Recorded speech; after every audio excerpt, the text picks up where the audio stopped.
قرآن کے کہنے کا مقصد یہ تھا. اسی طریقے سے یہ تو ایک رخ تھا.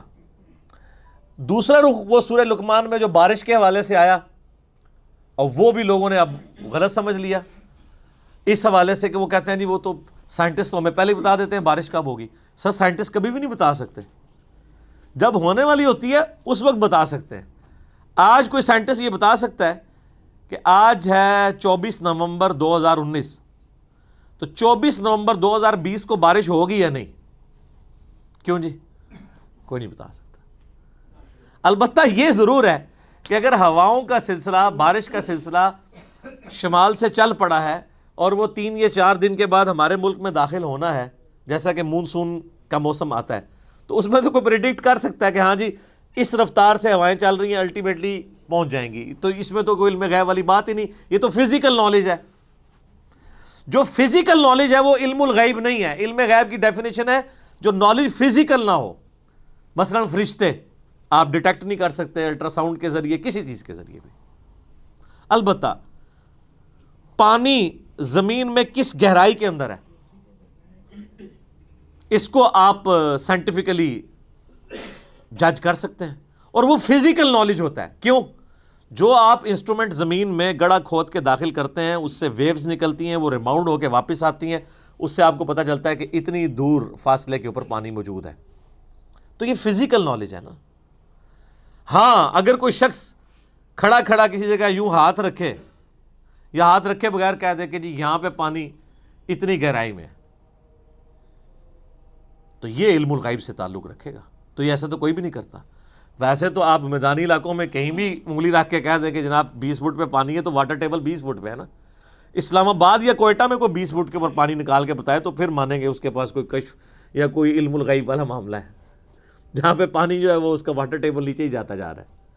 تو یہ سارے فزیکل نالج ہے. فزیکل نالج جو ہے نا وہ علم الغیب نہیں ہوتا، کیونکہ وہ انسٹرومنٹس کے ذریعے حاصل ہوتا ہے، اور انسٹرومنٹ بھی فزیکل فینومینا آف نیچر کے اوپر کام کرتی ہیں. وہ صلاحیتیں بڑی ہوتی ہیں، بلکہ کئی جانوروں میں ایسی صلاحیتیں ہیں جو انسانوں میں موجود نہیں ہیں، ہے وہ فزیکل ہے. ہاتھی 40 کلومیٹر دور تک کمیونیکیشن کرتا ہے پاؤں مار کے زمین پہ، جو ویوز پروڈیوس کرتا ہے. 40 کلومیٹر دور اس جھنڈ سے الگ ہونے والے ہاتھی موجود ہونا تو ویوز کے ذریعے جان لیتے ہیں. یہ عقاب 2-3 میل اوپر سے اپنے شکار کو لوکیٹ کر لیتا ہے، اتنی تیز اس کی آنکھیں.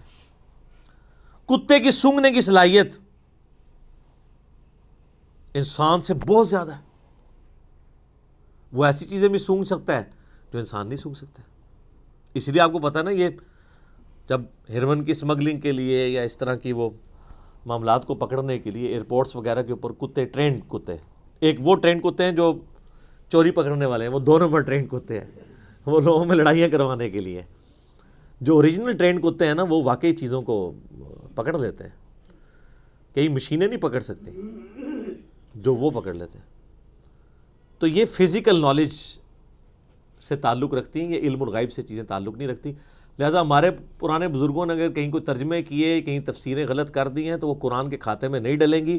قرآن کا کوئی قصور نہیں ہے، وہ ترجمہ کرنے والوں کا قصور ہے، اور آپ لوگوں کا قصور ہے کہ آپ نے ان کو اتنا بڑا بزرگ مان لیا. میرا خیال ہے ان چیزوں سے یہ چیز کھل کے سامنے آ گئی کہ جن کو اتنے بڑی غلطیاں لگی ہیں قرآن کی تفسیر میں، تو اس کا مطلب ہے ان کے پاس علم الغیب کوئی نہیں تھا. ورنہ اگر علم الغیب ہوتا، ان کے پاس نالج آف ان سین ہوتا، تو ان کو یہ غلطیاں تو نہ لگتی. آپ پرانے بزرگوں کے بارے میں سنتے ہیں جی وہ جناب جب مسلح اٹھاتے تھے تو 7 زمینیں نیچے دیکھ لیتے تھے، نگاہ اٹھاتے تھے اوپر تک چلے جاتے تھے، لیکن تیل پھر بھی سر ایڈون نہیں دریافت کیا. سر کسی بزرگ سے تیل دریافت نہیں ہوا. تیل تو 7 زمینوں کے نیچے ہے ہی نہیں تھا. تیل کا کنواں تو 2-3 کلومیٹر نیچے تھا، اور جہاں پہ نکلا وہ اللہ تعالیٰ نے قدرتی طور پہ نکلوایا، وہاں پہ اوپر تھا اس کا یعنی لیول. سب سے پہلا تیل کا کنواں جو ہے وہ 1758 کے راؤنڈ اباؤٹ امریکن ایک اسٹیٹ ہے پنسلوینیا، اس میں تیل کا کنواں نکلا تھا. عرب اسٹیٹس میں تو 20ویں صدی میں آ کے نکلا ہے. تو اور سب کانٹیننٹ جو سارے بزرگوں کا گڑھ تھا، کسی رحمۃ اللہ علیہ نے کوئی ایک کے تیل کا کنواں بھی دریافت کیا یہاں پہ کہ ان کے نام کی تختی لگی ہوتی. تو یہ کہاں زمین سے نیچے دیکھتے تھے؟ کچھ بھی نہیں دیکھ سکتا ایسے کوئی. تو یہ جدید سائنس نے ان کے یہ سارے کے سارے دعوے بھی جھوٹے ثابت کر دیے. تو قرآن پاک کا وہ ترجمہ اور تفسیر جو پرانے بزرگوں نے کیا وہ قرآن کے کھاتے میں نہیں ڈلے گا. کیمیائے سعادت میں اگر امام غزالی نے لکھ دیا کہ سورج زمین سے 60 گنا بڑا ہے تو یہ ان کے لیک آف نالج تھا. آج ہمارے بچے کو بھی پتا ہے کہ 13 لاکھ گنا بڑا ہے. اب 60 کو 13 لاکھ گنا کرنے کے لیے چلے 60,000 بھی کہہ دیتے تو ہم 2-4 صفرے لگا کے ان کو بخشوا لیتے. اتنی بڑی غلطیاں ان سے کیسے ہوئی ہیں؟ اسی لیے کہ ان کے پاس وہ علم نہیں تھا جو آج سائنس کے ذریعے ہمیں پتہ ہے. تو یہ ان کا کوئی عیب بھی نہیں ہے، اس میں ان کی توہین بھی نہ کی جائے. توہین آٹومیٹکلی اس لیے ہو جاتی ہے کہ آپ نے ان کے بارے میں کلیم کیا ہوا نا، وہ کلیم چونکہ اب جھوٹا نکلا ہے تو توہین تو آٹومیٹکلی ہوگی، کیونکہ آپ تو کہتے ہیں وہ تو جناب ہر چیز جان لیتے ہیں. ہم نے تو اس سے بڑی بات کی ہے کہ ہم اپنی میکینیکل انجینئرنگ کا ایک فارمولہ لکھ کے دیتے ہیں، زمین و آسمان کے سارے بزرگ مل کے جنہوں نے انجینئرنگ نہیں پڑھی ہوئی اس کو پڑھ کے بتاتے ہیں. سمجھنا تو بڑی دور کی بات ہے. یہ میں اس لیے کہہ رہا ہوں کہ میکینیکل انجینئرنگ خدا کو تو آتی ہے نا، خدا تو کسی بزرگ کو سکھا سکتا ہے نا، تو سکھائے. ایسا نہیں ہوگا. ہاں یہ کلیم اگر پیغمبر کے بارے میں کیا جائے اس کے ساتھ ہو جائے گا، وہ بھی اگر اللہ چاہے گا تو. جیسا کہ حضرت صالح علیہ السلام سے ڈیمانڈ کی گئی کہ پہاڑ میں سے اونٹنی نکلے، تو اب یہ فزیکل فنامنا آف نیچر کے خلاف ہے، اللہ نے نکال کے بتائی. پیغمبر کو منوانے کے لیے اللہ تعالیٰ نے معجزہ کروا دیا. بزرگوں والا معاملہ نہیں ہوتا کہ وہ کچھ کر کے دکھا سکتے ہیں، کچھ بھی کوئی نہیں کر سکتا.